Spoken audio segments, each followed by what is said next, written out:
ang batayan ng bagong batas.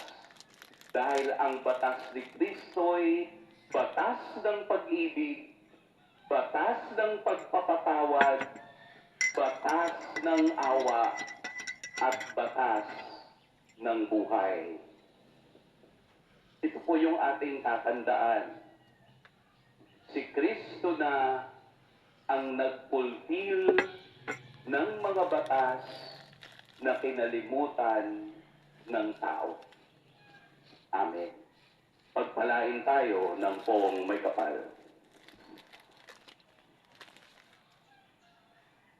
Tumayo na po ang lahat.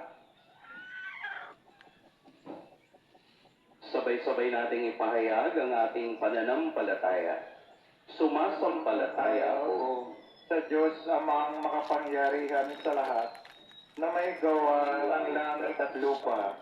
Sumasampalataya ako kay Kristo, isang anak ng Diyos, Panginoon nating lahat. Nagkataon-tao siya, dalang Espiritu Santo. Pinanganak ni Santa Mariang Birhen. Pinagpakasakit ni Poncio Pilato. Pinako sa krus na matay ni Libing. Nanaog sa kinaroonan ng mga yumao. Nang may 3 araw na buhay na maguli, umakyat sa langit. Naluluklok sa kanan ng Diyos amang makapangyarihan sa lahat. Doon magmumulang paririto at uhukom sa nabubuhay at namatay na tao.